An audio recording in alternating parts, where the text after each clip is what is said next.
A man who caused a series of crashes leading to the deaths of 2 people in Madison County learns his sentence. A jailer is cracking down on crime behind bars. Find out how many inmates now face extra charges. A frightening crash on a Kentucky interstate is caught on tape. Everyone involved survived. Tracking, alerting, protecting. This is WKYT News at 4:30. Good afternoon. Jennifer Palumbo and Amber Philpott reporting. A man who admitted to causing a deadly crash learned his sentence today. Police say Brian Mangan set off a chain reaction crash on I-75 in Madison County last year, killing 2 people who had gotten out of their cars to help other drivers. WKYT's Mark Barber has more on the sentencing in our top story at 4:30. A judge sentenced Brian Mangan to 2 consecutive 5-year sentences for setting off a series of crashes that killed 2 people last February. The sentencing follows the Commonwealth's recommendation, which was a total of 10 years in prison for 2 counts of wanton endangerment. Mangan was also sentenced to 1 year for tampering with physical evidence. He is facing a $1,000 fine and will have to serve another 60 days for driving under the influence. The 57-year-old from South Bend, Indiana, didn't say a word when he was told how many years he will spend behind bars. Police say Mangan caused a series of crashes last February near mile marker 92 on I-75. Investigators tell us Mangan set off the deadly 4-car pileup when he crashed into several vehicles and a guardrail.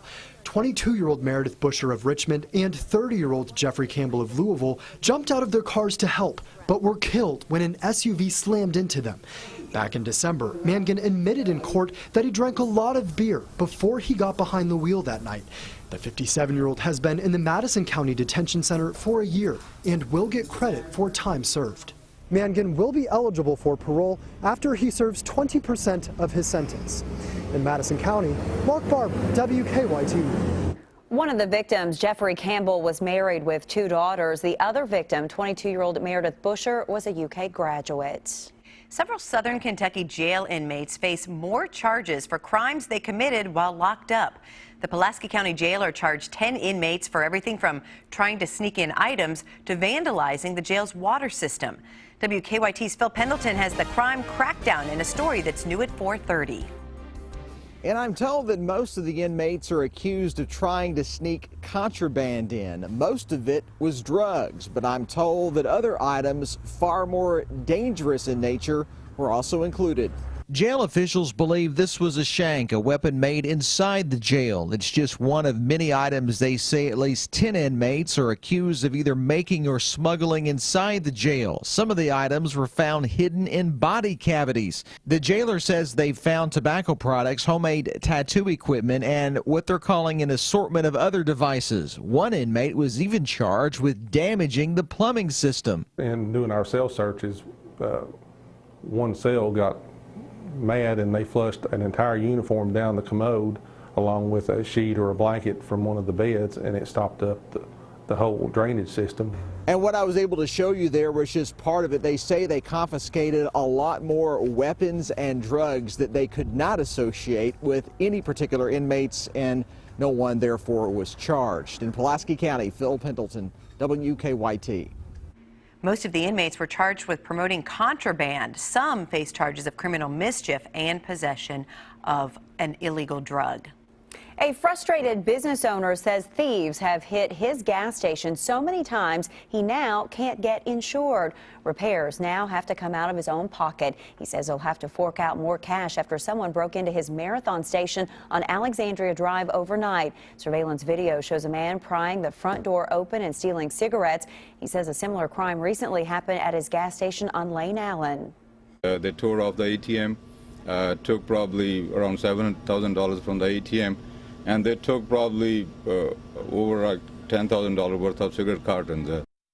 So far, no arrests have been made in either case. The suspect in the overnight break-in was wearing a ski mask, a blue jacket, and gloves. We're tracking the investigation into an overnight shooting. A man showed up at UK Hospital about 2 this morning saying he had been accidentally shot in the leg at a townhouse on Unity Drive off Red Mile Road. Police say they aren't sure if that's what really happened. So far, no one has been charged. Deliberations have started in the trial of a Kentucky mother accused of killing her son.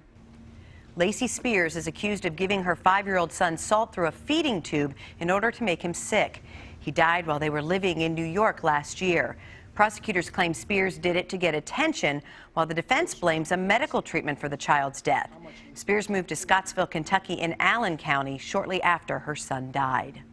A Western Kentucky man accused of killing his 9-year-old sister has been found competent to stand trial. Garrett Dye is scheduled to go on trial March 9th for the 2011 beating death of Amy Dye in Todd County. Dye pleaded guilty the same year, but the state Supreme Court overturned his conviction and sentence last year, ruling his confession was coerced. 3 people survived being thrown from a car in a rollover accident. The crash happened on Interstate 75 in Grant County. Yeah, and the entire thing was caught on dash cam. As Tony Morones shows us, police say it's a miracle no one was killed. Traveling I-75 northbound in Grant County. This is video from an 18-wheeler out of Wisconsin. Keep your eyes on the horizon. You'll see a Mountaineer drift from the left all the way to the right lanes and nearly hits a semi in front of it. And that's when it happens. The driver loses control. 1, 2, 3, 4. You hear me and Sheriff Chuck Dills counting how many times the SUV flipped. 3 people were thrown out because police say they weren't wearing seatbelts. Watch it again. That's the front passenger being tossed. Down in the ditch, the driver is thrown, and dropping out right there is a 5-year-old boy.